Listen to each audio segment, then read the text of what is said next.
سلمان نے پوچھا، آپ کا مطلب ہے کہ مجھے فاقیہ سے کوئی خطرہ ہے؟ وہ تم سے محبت کرتی ہے، بے پناہ محبت۔ تمہیں دیکھ کر اسے اپنا محبوب یاد آ جاتا ہے، وہ محبوب جس کی خاطر اس نے جان دی۔ اس کی بے چین روح محبت کی بھوکی ہے۔ وہ تمہیں اس حد تک اپنے عشق میں مبتلا کر دینا چاہتی ہے کہ اس کے علاوہ تم سب کچھ بھول جاؤ۔ تم یہ محسوس کرنے لگو کہ حقیقت میں تم سہراب ہو، حالانکہ سہراب کو مرے ہوئے ایک عرصہ ہو چکا ہے۔ اچھا، یہ بتائیں اسے سکون کیسے مل سکتا ہے؟ کیوں نہیں مل سکتا؟ انہوں نے کہا۔ افسوس تو یہی ہے کہ آج تک کسی نے اسے سکون پہنچانے کی کوشش ہی نہیں کی۔ اس کی خودکشی کے بعد بیچارے سہراب نے لاکھ سر پٹکا کہ وہ اس کی ہو چکی ہے، لیکن کون تھا جو اس کی بات پر دھیان دیتا؟ پارسی رواج کے مطابق اسے پرندوں کے لیے لٹکا دیا گیا۔ اس کی موت پر نہ قرآن خوانی ہوئی اور نہ کسی نے فاتحہ پڑھی۔ سہراب کا فرض تھا کہ وہ اس سلسلے میں عملی قدم اٹھاتا، لیکن تھوڑے ہی دنوں میں وہ بھی اسے بھول گیا۔ بنفشہ نامی ایک گانے والی لڑکی سے شادی کر کے اسے یاد بھی نہ رہا کہ فاقیہ نام کی بھی کوئی لڑکی تھی جس نے اس کی خاطر ہنستے ہوئے موت کو اپنے گلے سے لگا لیا تھا۔ سلمان نے کہا، معاف کیجیے گا، آپ کی باتوں سے تو ایسا معلوم ہوتا ہے جیسے سب کچھ آپ کی آنکھوں کے سامنے گزرا ہو۔ آخر آپ ہیں کون؟ انہوں نے اس کے سوال کا کوئی جواب نہ دیا۔ سمجھے میاں؟ انہوں نے ایک ایک لفظ پر زور دیتے ہوئے کہا، اب اگر تم چاہتے ہو کہ بد نصیب فاقیہ کی روح کو کچھ سکون نصیب ہو جائے اور تمہیں بھی اس سے خلاصی ملے تو اس کے لیے خیرات و صدقات دو، اس کے لیے قرآن خوانی اور فاتحہ خوانی کرواؤ۔ سلمان نے اس بات میں اپنا سر ہلاتے ہوئے کہا، آپ نے اپنے متعلق کچھ نہیں بتایا۔ وہ بولے، اب تم یہاں سے چلے جاؤ، یہ ضروری نہیں کہ تمہارے ہر سوال کا جواب دیا جائے۔ قبرستان سے باہر نکل کر تمہیں ایک پگڈنڈی ملے گی، اس پر ہوتے ہوئے چلے جانا۔ 2 گھنٹے کے اندر اندر اسٹیشن پہنچ جاؤ گے، وہاں سے تمہیں تہران جانے والی سواری مل جائے گی۔ سلمان نے کہا، اگر پھر بھی آپ سے ملاقات کرنا چاہوں تو کہاں مل سکتا ہوں؟ جمعرات کو یہیں آ جانا، انہوں نے کہا۔ ہر جمعرات کو ہمیں دنیا میں آنے کی اجازت ملتی ہے۔ دنیا میں آنے کی اجازت؟ کیا آپ اس دنیا کے باشندے نہیں ہیں؟ انہوں نے گھور کر اسے دیکھا۔ بس اب جاؤ یہاں سے، جو کچھ میں نے کہا ہے اگر اس پر عمل کرو گے تو تمہارا فاقیہ پر بڑا احسان ہوگا۔ مناسب یہی تھا کہ وہ وہاں سے چلا جائے۔ وہ بزرگ اب اس بات کے روادار نہیں تھے کہ وہ زیادہ دیر تک وہاں ٹھہرے، چنانچہ انہیں سلام کر کے وہ ان کے بتائے ہوئے راستے پر چل دیا۔ مشکل سے 2-3 فرلانگ کا راستہ طے کیا ہوگا کہ اسے ایک سمت سے کسی کی جانی پہچانی آواز سنائی دی۔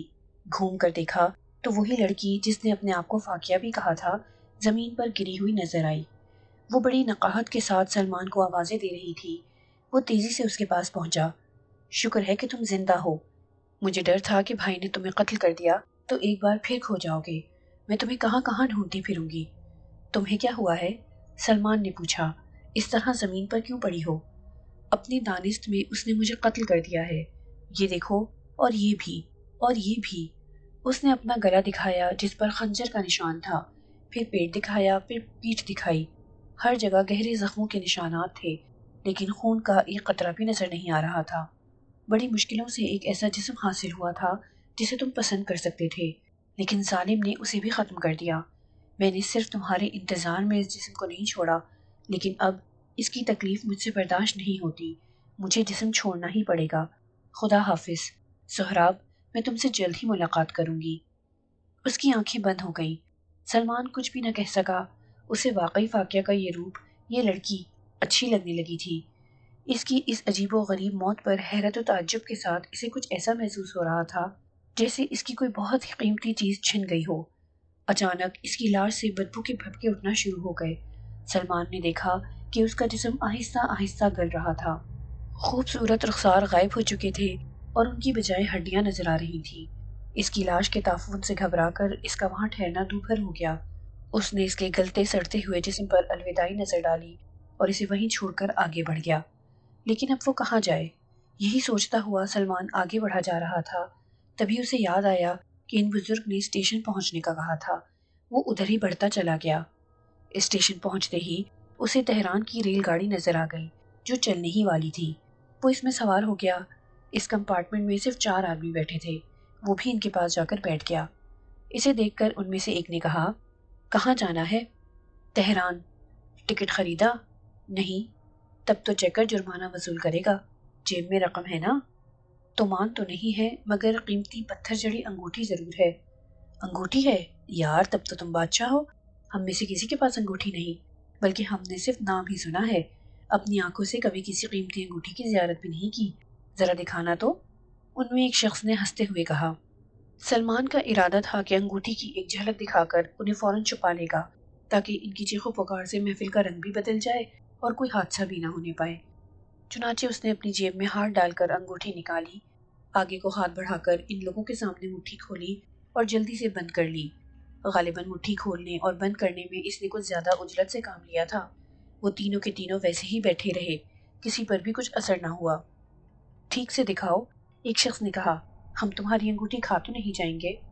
دوسرا بولا، بھائی ہوا لگ جائے گی ان کی انگوٹھی کو، موسم پہلے ہی خراب ہو رہا ہے، نزلہ زکام ہو گیا تو کون ذمہ دار ہوگا؟ تیسرے نے کہا، نہیں یار یہ بات نہیں، بغیر وضو کیے ہوئے ان کی انگوٹھی دیکھنا بھی گناہ ہے۔ وہ سب سلمان کو جھوٹا شیخی خورا سمجھ رہے تھے۔ ان لوگوں کی فقرے بازی سے اسے غصہ آ گیا۔ اگر کسی کو کچھ ہوا تو میں ذمہ دار نہیں، اس نے جل کر کہا اور پوری مٹھی ان کے سامنے کھول دی۔ پہلے چند لمحوں تک وہ لوگ انگوٹھی کو دیکھتے رہے، پھر یکایک سب کے سب زور سے قہقہ لگا کر ہنس پڑے۔ کہاں تو سلمان کو ان لوگوں کی چیخوں کا انتظار تھا اور کہاں انہیں ہنستا دیکھ کر پریشان ہو گیا۔ اب جو غور سے اس نے اس انگوٹھی پر نظر ڈالی تو اس کی ہتھیلی پر دو بڑے چھلے رکھے ہوئے تھے، انگوٹھی کا نام و نشان تک نہ تھا۔ ان لوگوں نے کس طرح اس پر پھپتیاں کسی اور کیا کیا کہہ کر اس کا مذاق اڑایا، اسے کچھ پتہ نہ چلا۔ ساری دنیا اس کی نظروں میں تاریک ہو گئی تھی۔ خطرناک ہونے کے باوجود وہ انگوٹھی اس کا بہت بڑا سہارا تھی۔ اس نے اسے بڑے مصائب میں گرفتار ہونے سے بچایا تھا۔ آخر اس کی حالت پر ان لوگوں کو رحم آ گیا۔ ایک نے پوچھا، تم کچھ دھندا بھی کرتے ہو؟ میں کوئی کام دھندا نہیں کرتا۔ کہو تو ہم تمہیں ملازمت دلا دیں، 15 تومان مہینہ تنخواہ ملا کرے گی، اور کام بھی کچھ زیادہ نہیں، بس بازار کا سودا صرف لایا کرنا، گھر کا کوئی دوسرا چھوٹا موٹا کام کر دینا۔ اگر میں تہران نہ جا رہا ہوتا تو ضرور آپ کے یہاں نوکری کر لیتا۔ بھائی تہران ہی میں کام ہے، سلمان نے کہا، مجھے منظور ہے۔ تہران کے اسٹیشن پر ان لوگوں نے اپنا سامان ہنس ہنس کر سلمان کے سر پر لادا اور باہر کی جانب چل دیے۔ راستے میں ایک ٹکٹ چیکر کو روک کر انہوں نے اس کے متعلق بتایا کہ غلطی سے اس کا ٹکٹ نہ لیا جا سکا تھا، اب جو کچھ بنتا ہے وصول کر لیں۔ اس نے حساب لگا کر رقم لی اور رسید دے دی۔ سلمان کے سر پر کافی سامان لدا ہوا تھا، اس کے باوجود اسے بوجھ کا احساس نہیں تھا، بس کچھ ایسا محسوس ہو رہا تھا جسے کسی اور شخص نے سہارا دے رکھا ہو۔ ٹیکسی میں سامان رکھواتے ہوئے ان لوگوں نے شاباشی کے طور پر پیٹھ ٹھوکی، اپنا پٹھا بیل سے کم نہیں ہے۔ دوسرے نے کہا، دیکھنے میں دبلا پتلا ہے مگر طاقت کا جواب نہیں، میں نے اتنی طاقت والے کم ہی لوگ دیکھے ہیں۔ تیسرے نے کہا، کمال ہے بھائی، ڈبے میں یہی سامان رکھواتے وقت 3 قلیوں کی ضرورت پڑی تھی اور یہ اس طرح سارا سامان اکیلے ہی لے آیا جسے پھولوں کا گلدستہ اٹھائے ہوئے ہو۔ اسی وقت سلمان کے کانوں میں فاقیہ نے سرگوشی میں کچھ کہا۔ ایک لمحے کے لیے وہ جھجکا، اسے نہ جانے کیا سوچی کہ مسکرا کر ان لوگوں سے کہنے لگا، اجی یہ سامان تو کچھ بھی نہیں ہے، آپ کہیں تو یہ موٹر اپنی کمر پر لاد لوں۔ بس بس، زیادہ جوش میں آنے کی ضرورت نہیں، جس طرح تم نے انگوٹھی دکھائی تھی اسی طرح موٹر کو بھی کمر پر لاد لینا۔ ان میں سے ایک نے اس کا مذاق اڑایا۔ فاقیہ نے ایک بار پھر اس کے کان میں سرگوشی کی اور پھر اس پر تو جیسے اپنی طاقت و قوت کا مظاہرہ کرنے کا بھوت سوار ہو گیا۔ فوراً ہی لیٹ کر ٹیکسی کے نیچے گھس گیا اور پھر زمین پر لیٹے لیٹے دونوں ہاتھوں کے سہارے اس نے اسے اوپر اٹھایا تو وہ اس طرح اٹھ گئی جیسے معمولی قسم کے کاغذ اور تیلیوں کی بنی ہوئی کوئی چیز ہو۔ ٹیکسی کو اس طرح اپنے دونوں ہاتھوں پر سنبھالے ہوئے اس نے ان لوگوں کو تھوڑا سا چل کر بھی دکھایا۔ اس کے بعد آہستہ آہستہ دونوں ہاتھوں سے ٹیکسی کو نیچے رکھا اور رینگ کر باہر نکل آیا۔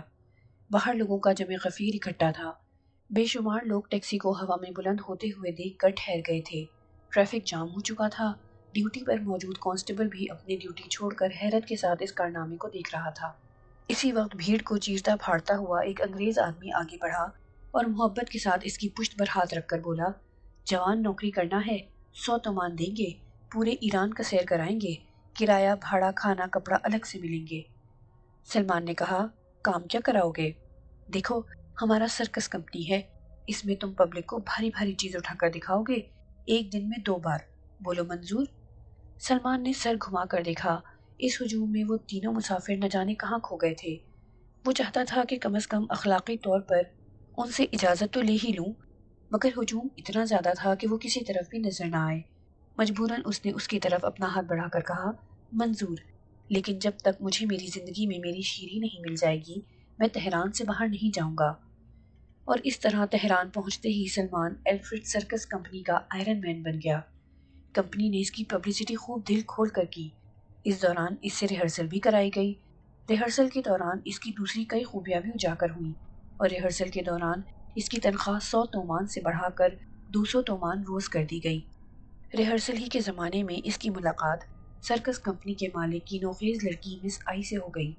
سنگ مرمر سے ڈھلا ہوا اس کا جسم سلمان کے لیے قیامت سے کم نہ تھا، سغرا تو اس کے پاؤں کی خاک بھی نہ تھی۔ دن بھر کی ریہرسل کا تھکا ماندہ جب وہ رات کو سونے کے لیے لیٹتا تو ایک جانی پہچانی آواز اس کے قریب سرگوشیاں کرتی، مجھ سے کب تک دور رہو گے، کب تک مجھے تڑپاؤ گے، میرا پیار میرا ہے سہراب، دیکھو مجھے بھول نہ جانا۔ بے شک یہ فاقیہ کی آواز تھی، دکھ بھری آواز۔ کبھی کبھی بے اختیارانہ اس کا دل اس آواز کی طرف کھنچنے لگتا، آنکھوں کی نیند اڑ جاتی، اور کبھی کبھی تھکن کے باعث اس پر فاقیہ کی پردرد آواز کا کوئی اثر نہ ہوتا۔ اس کی بجائے سلمان کی خیالوں میں آئی اور آنکھوں میں اس کا مرمری جسم رقصاں ہوتا۔ اس موقع پر اسے فاقیہ کی آواز ناگوار گزرتی۔ اگر اس آواز پر اس کا کچھ بھی بس چلتا ہوتا تو وہ یقیناً اسے ہمیشہ ہمیشہ کے لیے اپنے کانوں تک آنے سے روک دیتا۔ مسلسل ریہرسل کے باعث اسے کچھ سوچنے سمجھنے کی فرصت بہت کم ملتی تھی، تاہم اکثر ایسا ہوتا کہ دوپہر کے کھانے کے بعد جب تھوڑی دیر آرام کرنے کے لیے لیٹتا تو خود بخود ذہن فاقیہ کی دی ہوئی انگوٹھی کے معمے کو حل کرنے میں لگ جاتا۔ اس میں اتنی طاقت کہاں سے آئی تھی کہ جو دیکھتا وہ دیکھتے ہی عقل و خرد سے بیگانہ ہو جاتا؟ پھر اچانک وہ انگوٹھی کہاں غائب ہو گئی؟ اس کی جگہ 2 بڑے بڑے چھلے کس طرح آ گئے؟ یہ اور اس طرح کے دوسرے بے شمار سوالات اس کے ذہن میں کلبلاتے رہتے۔ جتنا وہ اس گتھی کو سلجھانا چاہتا اتنا ہی زیادہ یہ گتھی الجھتی جاتی۔ بالآخر تھک ہار کر وہ اپنی آنکھیں بند کر لیتا اور اس کے کانوں میں فاقیہ کی آوازیں آنے لگتی، سہراب، میں تمہاری تھی، تمہاری ہوں اور ہمیشہ تمہاری رہوں گی۔ اس کا یہ مطلب نہیں تھا کہ اس نے شیری کو فراموش کر دیا تھا۔ جب بھی موقع ملتا وہ سرکس کے اشتہار تقسیم کرنے والی گاڑی پر سوار ہو کر شہر کا گشت لگاتا۔ وہ سمجھتا تھا کہ کسی نہ کسی روز کسی گلی سے شیری نکل کر آئے گی اور اسے اپنے سینے سے لگا لے گی۔ خدا خدا کر کے اس کے پہلے شو کا دن آیا۔ ہفتے بھر کے ٹکٹ پہلے ہی بک ہو چکے تھے۔ پورے تہران میں آئرن مین کی قوت کا شہرا تھا۔ ایک خلقت تھی کہ اس کے کمالات دیکھنے کے لیے کھینچی چلی آ رہی تھی۔ اس نے اس شو میں 3 کمالات پیش کیے۔ پہلا کمال تو وہی تھا جس کا مظاہرہ اس نے تہران کے ریلوے اسٹیشن پر پوری کار اپنے کندھوں پر اٹھا کر کیا تھا۔ دوسرا کمال اس نے یہ دکھایا کہ سرکس میں کام کرنے والی 13 لڑکیوں کو ایک بڑے سے جال میں لپیٹ کر اس نے اپنے کندھے سے لٹکایا اور رسی کی سیڑھی سے چڑھ کر چھت پر لگے ہوئے جھولے پر بیٹھ کر جھولنے لگا۔ اس کمال کا کلائمیکس یہ تھا کہ اچانک جال اس کے کندھے سے الگ ہو گیا۔ جال میں بیٹھی ہوئی لڑکیاں منظر میں جان ڈالنے کے لیے زور سے چلائیں۔ ان کی چیخ کے ساتھ ہی ساتھ پبلک کی چیخیں بلند ہوئیں اور اگلے ہی لمحے تالیوں کے شور سے پورا پنڈال گونج اٹھا، کیونکہ سلمان نے اپنی ایک ٹانگ آگے بڑھا کر جال کو اپنی ٹانگ پر روک لیا تھا۔ تیسرا کمال سب سے آخر میں پیش کیا گیا۔ اس سے قبل سرکس کا آخری آئٹم شیر کا کرتب ہوا کرتا تھا، لیکن اس کے کمال کو اس سے بھی زیادہ اہمیت دی گئی۔ وہ رنگ میں داخل ہوا، تماشائیوں کو جھک کر سلام کیا اور اس کے بعد فرش پر لمبا لیٹ گیا۔ اس کے سینے پر پتھر رکھ دیے گئے۔ کچھ موٹے تازے لوگ ہتھوڑے لے کر آئے اور اس کے سینے پر رکھے ہوئے پتھروں کو کوٹنے لگے۔ تھوڑی ہی دیر میں انہوں نے پتھروں کو بے شمار چھوٹے چھوٹے ٹکڑوں میں توڑ دیا، لیکن جب اس نے اٹھ کر پبلک کو سلام کیا تو اس کے سینے پر ایک خراش تک نہیں آئی تھی۔ پبلک کو سلام کر کے وہ دوبارہ فرش پر لیٹ گیا۔ رنگ میں چنگھاڑتا ہوا ہاتھی داخل ہوا۔ رنگ ماسٹر نے ہنٹر گھما کر اسے مجبور کر دیا کہ وہ آگے بڑھ کر سلمان کے سینے پر کھڑا ہو جائے۔ ہاتھی آگے بڑھا، اپنی سونڈ سے پہلے اسے سونگھا، پھر اس کے سینے پر ایک پاؤں رکھ کر چلتا ہوا دوسری سمت نکل گیا۔ آگے جا کر وہ پھر گھوما، سونڈ سے سونگھا، اپنے دونوں پاؤں اٹھائے اور اگلے پیروں کو ملا کر رکھ دیے۔ اب پورا ہاتھی اس کے سینے پر کھڑا ہوا تھا۔ جو ہی وہ سینے سے نیچے اترا، سلمان اپنے بدن کی مٹی جھاڑتا ہوا اٹھ کھڑا ہوا اور حیرت خوشی کے ملے جلے نعرے لگاتی ہوئی پبلک کو جھک جھک کر سلام کرنے لگا۔ اس رات جب وہ اپنی کامیابی کے نشے میں چور سونے کے لیے لیٹا تو فاقیہ کی آواز نے اس سے کہا، مجھے بھول جاؤ سہراب، سمجھ لو کہ فاقیہ نام کی کوئی لڑکی تمہاری زندگی میں داخل ہی نہیں ہوئی تھی۔ یہ میں پہلے بھی شیری کے باب میں بتا چکی ہوں۔ اس کے اس عجیب و غریب پیغام پر وہ اٹھ کر بیٹھ گیا۔ تم کہاں ہو فاقیہ؟ تمہارے ہی پاس ہوں لیکن تم مجھے دیکھ نہیں سکتے۔ اس کی آواز آئی۔ آج میں تم سے یہ کہنے آئی ہوں کہ بدقسمت روحیں گوشت پوست کے انسانوں سے کسی قسم کا تعلق قائم نہیں کر سکتی۔ میری قسمت میں سکون نہیں، لیکن میری وجہ سے تم اپنا سکون کیوں غارت کرتے ہو؟ اچانک اس کی آواز تیز ہو گئی۔ آئی تمہیں چاہتی ہے سہراب، اس کی محبت کی قدر کرو۔ وہ خاموش ہو گئی۔ سلمان نے 2-3 مرتبہ اسے آواز دی لیکن کوئی جواب نہ ملا۔ بیچاری بے چین اور مضطرب روح، اسے قبرستان والے بزرگ کی بات یاد آئی۔ اسے سکون پہنچانا چاہتے ہو تو اس کے لیے قرآن خوانی کرواؤ، صدقات و خیرات دو، دعائیں کرو۔ اس نے تہیہ کر لیا کہ ان بزرگ کے ارشاد پر فوری طور پر عمل کرے گا۔ اس کے ذریعے اگر کسی روح کو سکون مل جائے تو اس سے بڑھ کر سعادت اور نیک بختی اور کیا ہو سکتی ہے؟ اسی وقت کسی نے اس کے کیبن کے دروازے پر دستک دی۔ ہیلو آئرن مین۔ یہ ایسی میٹھی دل میں اتر جانے والی آواز تھی کہ سلمان سب کچھ بھول بھال کر دروازے کی طرف دوڑ پڑا۔ ہیلو مس آئی، کیسے تکلیف کیا آپ نے؟ اس نے ابھی تک اپنے چہرے کا میک اپ نہیں اتارا تھا۔ سرکس والا نیم اریاں لباس زیبتن تھا جس کے باعث اس کے حسن کی دلکشی میں 4 چاند لگ گئے تھے۔ آپ سوئے تو نہیں تھے؟ اس نے پوچھا۔ جی نہیں، جاگ رہا تھا۔ ہم نے سوچا آپ کو مبارکباد دے دوں، آج تو آپ نے بہت کمال کیا۔ سلمان نے کہا، آپ کی ذرا نوازی ہے۔ آئی بولی، ہم کو نیند نہیں آئی، تھوڑی دیر ہمارے ساتھ ٹہل لو۔ آپ تھوڑی دیر کی بات کرتی ہیں؟ سلمان نے مسکرا کر کہا، آپ کے ساتھ تو میں ساری رات ٹہلنے کے لیے تیار ہوں۔ سلمان کا ہاتھ تھام کر وہ سرکس کے کھلے ہوئے کمپاؤنڈ گھومنے لگی۔ آپ سچ مچ مرد ہے، ہم ایسا ہی مرد دیکھنا چاہتے ہیں، سچ مچ مرد، ہم نے ایسا مرد کبھی نہیں دیکھا۔ میں نے بھی آپ جیسی خوبصورت لڑکی آج تک نہیں دیکھی۔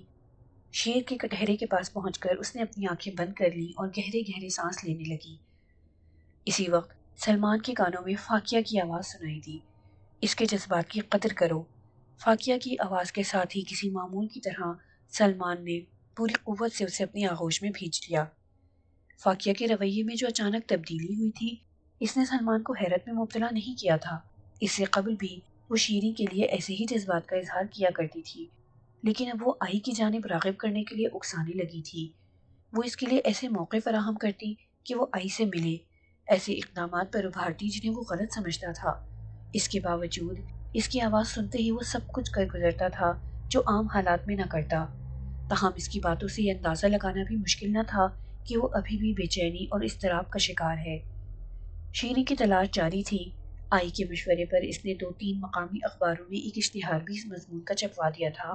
میں سلمان اپنی بیوی سے 1 ماہ قبل بچھڑ گیا تھا۔ یہ تہران میں کہیں مقیم ہے۔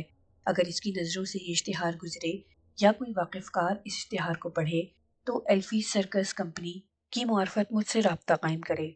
اس روز شام کو جب وہ رنگ میں جانے کے لیے ضروری میک اپ کروا رہا تھا کہ فاقیہ کی آواز نے اسے مخاطب کیا۔ تم نے اخبار میں اشتہار دیا ہے؟ سلمان نے کہا، ہاں، شیریں کی محبت ہی مجھے بہت ستا رہی ہے، خدا جانے وہ کس حال میں ہے۔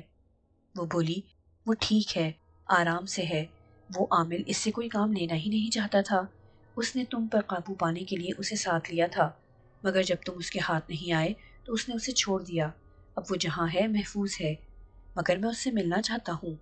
اگر تم اس سے ملنا چاہتے ہو تو مجھ سے کہو، اخبار میں اشتہار دینے سے کیا فائدہ؟ میں نے سوچا کہ تم سے تو اس کا پتہ ملتا نہیں، کیوں نہ اخبار کا سہارا لوں۔ وہ ہنسی، میری مرضی کے بغیر تم اس سے ہرگز نہیں مل سکتے۔ سلمان کو بھی غصہ آ گیا، کیوں نہیں مل سکتا؟ تم ہوتی کون ہو مجھے منع کرنے والی؟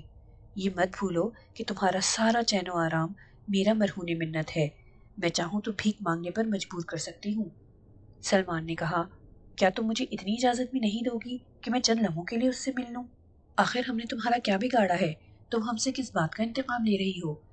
فضول شکوک و شبہات میں اپنے آپ کو مبتلا نہ کرو سہراب، میں تمہیں جلد از جلد شیری سے ملواؤں گی۔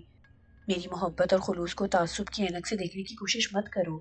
بہت سی ایسی باتیں ہیں جنہیں تم نہیں جانتے۔ اگر اس وقت تم شیری سے مل لیے تو خطرناک قسم کی پریشانیوں میں مبتلا ہو جاؤ گے۔ میری بات کا یقین کرو، میں تم سے وعدہ کرتی ہوں کہ آج سے 7ویں دن تم شیری کے پاس بیٹھے ہوئے ہوگے۔ چلو یوں ہی صحیح، میں نے اتنا انتظار کیا ہے، 1 ہفتہ اور انتظار کر لوں گا۔ لیکن دیکھو، اپنے وعدے سے پھر نہ جانا۔ وعدہ رہا۔ پھر وہ بولی، تمہارا چھپوایا ہوا اشتہار شیری تک پہنچ چکا ہے، وہ سرکس دیکھنے کے لیے آ چکی ہے اور عورتوں والے حصے میں بیٹھی ہوئی ہے۔ اسے یہ علم نہیں کہ سلمان اور آئرن مین ایک ہی شخص کے دو نام ہیں، لیکن جب تم اسے رنگ میں نظر آؤ گے تو وہ تمہیں دیکھتے ہی پہچان جائے گی اور کھیل ختم ہوتے ہی تم سے ملنے کی کوشش کرے گی، لیکن تم اس سے نہیں ملو گے، ناسازی طبیعت کا بہانہ کر دو گے اور اگلے دن ملنے کا وعدہ کر کے اسے ٹال دو گے، اور اس وقت تک ٹالتے رہو گے جب تک پورے 7 دن نہ گزر جائیں۔ تمہارا مطلب ہے کہ شیری سے ملنے کی خواہش رکھنے اور اشتہار دینے کے باوجود 1 ہفتے تک اس سے نہ ملوں، اور اگر وہ ملنے آئے تو ٹالتا رہوں؟ ہاں، تمہاری بہتری اور خیر خواہی کے لیے یہی مناسب ہے۔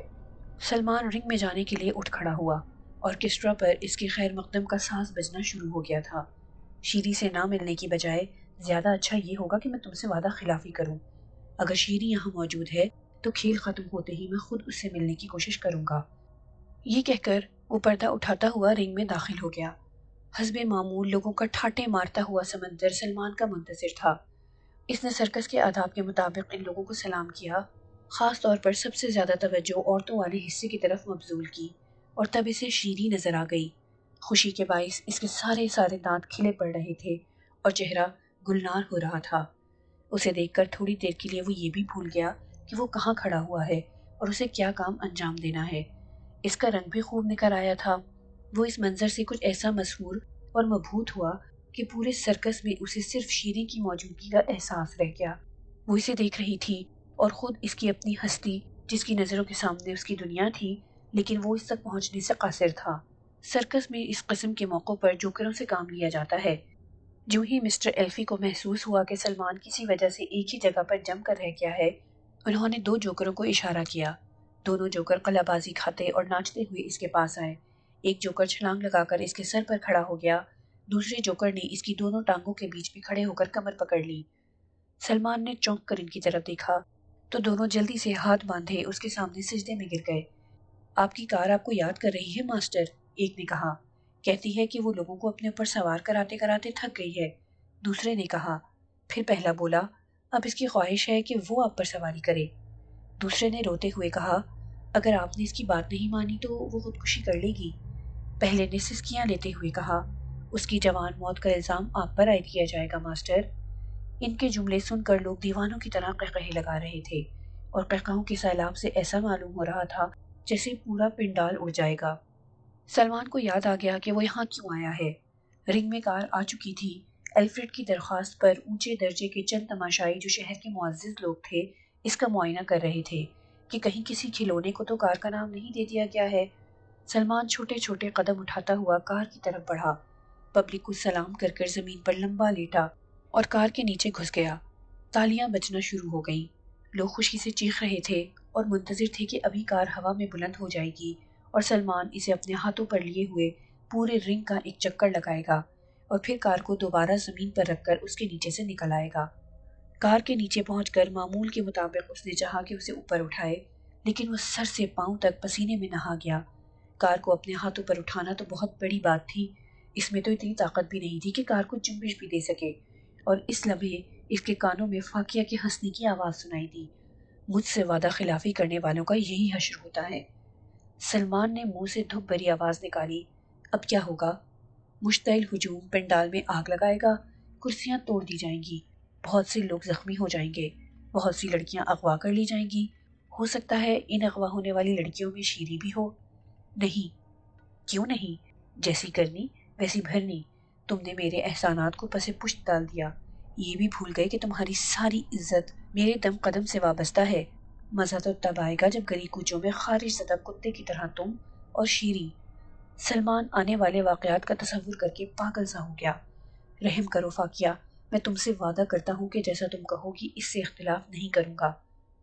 فاقیہ نے کہا، اگر تم نے وعدہ خلافی کی تو تمہیں میرے سخت ترین انتقام کا نشانہ بننا پڑے گا۔ اٹھا لو کار۔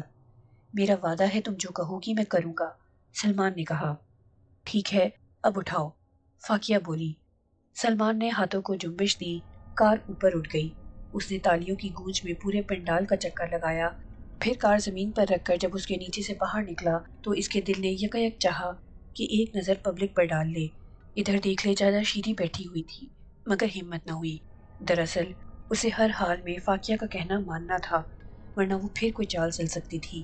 اس نے دل پر بڑی مشکل سے قابو پایا اور باقی آئٹم پرسکون رہ کر انجام دیے، اور سرکس والوں کی جانب سے دیے گئے خیمے میں لوٹ آیا۔ اس وقت اس کے دل میں عجیب عجیب سے خیالات آ رہے تھے۔ اس کی حالت بالکل ایسی ہو رہی تھی جیسی سمندر کے نیچے طوفان ہلکورے لے رہا ہو۔ اتنے دنوں کے بعد شیری نظر آئی تھی، مگر وہ اس سے دو باتیں بھی نہ کر سکتا تھا، اس لیے وہ مرے مرے قدموں سے لوٹا تھا۔ آتے آتے اس نے چوکیدار کو کہہ دیا تھا کہ اگر کوئی مجھ سے ملنے آئے تو اسے اندر آنے نہ دیا جائے۔ اسے یقین تھا کہ شیری اسے ڈھونڈتے ہوئے خیمے تک آ جائے گی۔ اگر وہ اس سے بات کرتا ہے تو فاقیہ ناراض ہو جائے گی، اور اس کا ناراض ہونا سلمان کے حق میں برا تھا۔ وہ دل پر جبر کیے پڑا رہا۔ کچھ دیر بعد چوکیدار نے آ کر بتایا کہ کوئی لڑکی اس سے ملنے آئی ہے۔ وہ سمجھ گیا کہ اور کوئی نہیں شیری ہوگی۔ شیری سے ملنا بنے بنائے کام کو بگاڑنا تھا، اس لیے اس نے چوکیدار سے کہہ دیا کہ یہ میرے آرام کا وقت ہے۔ چوکیدار کے جانے کے بعد بھی اس کا دل کرتا رہا کہ وہ ایک بار اس سے مل لے۔ خود پر جبر کر کے وہ کروٹیں بدلتا رہا، پھر پتہ نہیں کب اسے نیند آ گئی اور وہ سو گیا۔ صبح اس کی آنکھ جھنجھوڑنے پر کھلی۔ اس نے آنکھیں ملتے ہوئے دیکھا۔ کیا بات ہے، آج اٹھنے کا ارادہ نہیں ہے کیا؟ فاقیہ نے گدگدی کرتے ہوئے کہا۔ پہلے یہ بتاؤ، آج صبح صبح اٹکھیلیاں کرنے کی کیا سوچی؟ سلمان نے اٹھ کر بیٹھتے ہوئے کہا۔ کل تم نے میرا دل خوش کر دیا، کیونکہ یہ تمہاری منزل نہیں ہے، تمہیں بہت آگے جانا ہے۔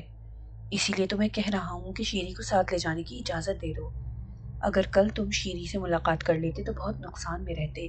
اس کے ساتھ ایک ہستی بھی تھی جس کی وجہ سے تم ایک بہت بڑی الجھن میں پھنس جاتے۔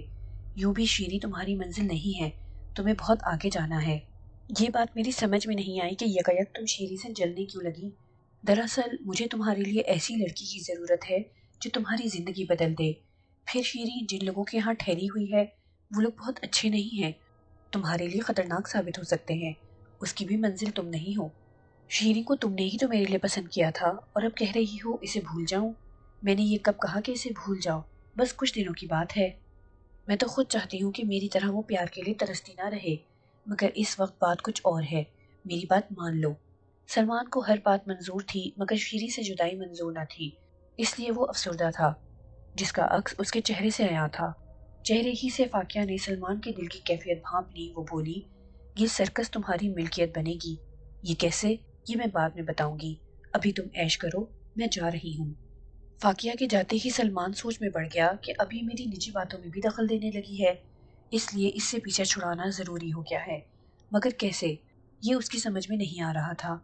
تب اسے اس بزرگ بابا کی کہی ہوئی ایک بات یاد آ گئی کہ اگر کوئی روح بھٹک رہی ہو تو اس کے لیے قرآن خوانی کرا دینے سے اسے سکون مل جاتا ہے۔ سلمان نے فوراً بستر چھوڑ دیا اور باہر نکل آیا۔ سلمان تیز تیز قدموں سے مدرسے کی طرف بڑھ رہا تھا۔ یہ مدرسہ سلمان نے کل ہی دیکھا تھا۔ وہ سیدھا مدرسے کے منتظم کے کمرے میں پہنچا اور ان کے ہاتھ میں 100 ریال دے کر کہا، ابھی فاقیہ نامی لڑکی کے نام پر قرآن پاک ختم کرا دیں۔ مولوی صاحب نے نام نوٹ کر کے رسید بنا دی، طلباء کو بلا کر نام دیا اور قرآن پاک کی تلاوت شروع کرا دی۔ سلمان مطمئن ہو کر باہر آ گیا۔ سلمان واپس سرکس کی طرف جا رہا تھا کہ ایک شخص نے اسے آواز دی، سن، بات سن۔ سلمان رک گیا، مڑ کر اس کی طرف دیکھا۔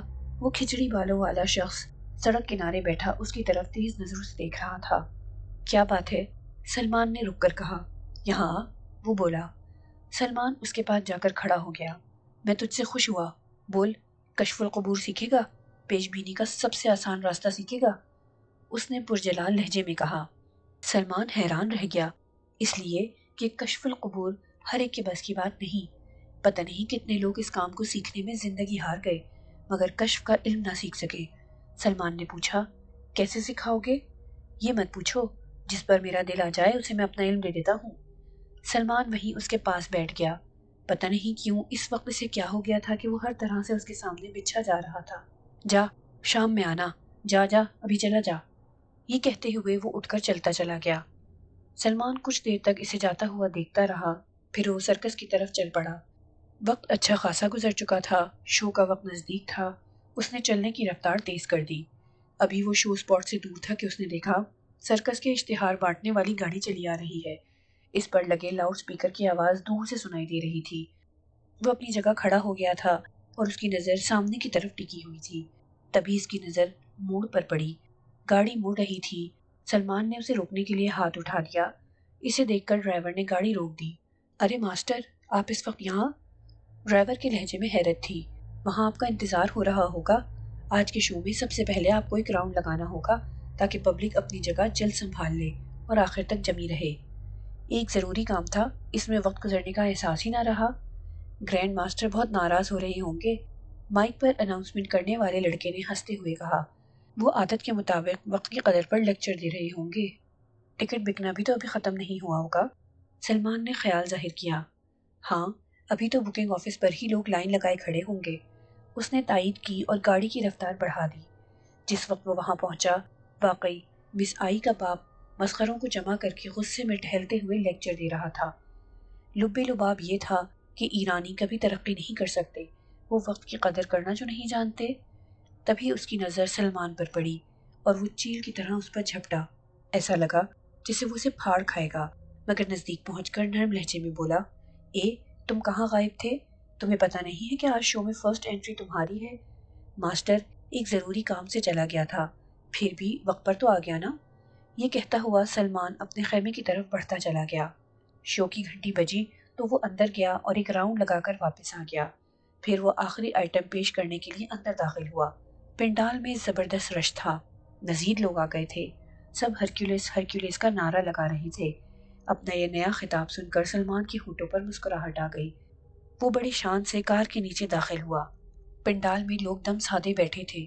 نیچے جانے کے بعد اس نے زور لگایا۔ ایک بار، دو بار، کئی بار کی کوشش کے بعد بھی وہ اسے ایک بال کے برابر بھی اوپر نہ اٹھا سکا۔ پبلک شور مچانے لگی تھی۔ گرینڈ ماسٹر بھاگتا ہوا پنڈال میں آ گیا۔ رنگ میں پہنچنے کے بعد اس نے پوچھا، کیا بات ہے؟ پبلک بے قابو ہو رہی ہے، زور لگاؤ۔ میرے دل کی حرکت بڑھ گئی ہے، اگر زور لگایا تو دورہ پڑ سکتا ہے۔ ہائے قسمت، اب کیا ہوگا؟ پبلک سرکس میں آگ لگا دے گی۔ پھر بھی میں کوشش کرتا ہوں، اس نے کہا اور کھڑا ہو گیا۔ پھر اس نے مائک تھام کر کہا، سامعین، ہم معذرت خواہ ہیں کہ ہمارے سلمان کی طبیعت یکایک بگڑ گئی ہے۔ آپ فکر نہ کریں، جن لوگوں نے ٹکٹ لے لیا ہے ان کے لیے آج کا شو فری ہے۔ کل اسی ٹکٹ پر آپ پھر آ کر شو دیکھ سکیں گے۔ کل تک سلمان کی طبیعت سنبھل چکی ہوگی۔ اب آپ سے صرف اتنی التجا ہے کہ اپنی اپنی سیٹوں پر بیٹھے رہیں۔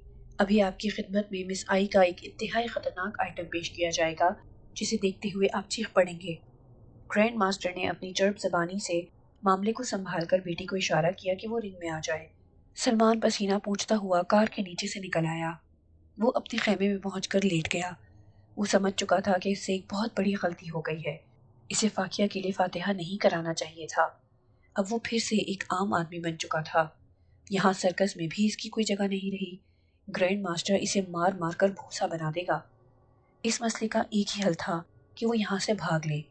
وہ اس بات پر بھی پچھتا رہا تھا کہ کل اس نے شیری کا پتہ کیوں نہیں معلوم کر لیا تھا۔ کنواں نزدیک آ کر بھی دور ہو گیا۔ وہ پیاسے کا پیاسا رہا۔ اب وہ اسے کہاں ڈھونڈے، کیسے ڈھونڈے؟ وہ اس شہر میں ہے تو اسے ڈھونڈنا ہی پڑے گا۔ اسے تلاش کرنا بہت ضروری ہے۔ تمام راستے تو بند ہو ہی چکے ہیں، کم سے کم اسی ایک سہارے کو تھام کر اپنی زندگی بتا سکتا ہوں۔ یہ سوچ کر وہ کھڑا ہو گیا، پھر خیمے سے باہر نکلا اور ادھر ادھر نظر ڈالتا ہوا وہ سرکس گراؤنڈ سے باہر آ گیا۔ سڑک پر گاڑیاں کھڑی تھیں۔ وہ ایک تانگے کے نزدیک پہنچا۔ کوچوان اسے دیکھتے ہی بولا، آغائی جانا ہے؟ سوق، سلمان نے بازار کا بتایا اور بیٹھ گیا۔ تانگا اپنے راستے پر بھاگنے لگا، مگر اس سے بھی زیادہ تیز ذہن سلمان کا دوڑ رہا تھا۔ وہ خاموش بیٹھا اپنے خیالوں میں گم تھا۔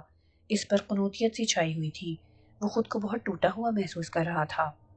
آغائی، ہم سوق آ گئے، کہاں روکنا ہے؟ تانگے والے نے پوچھا۔ یہیں روک دو، سلمان نے کہا اور تانگا رکتے ہی نیچے اتر گیا۔ ایک تومان دے کر وہ آگے بڑھ گیا۔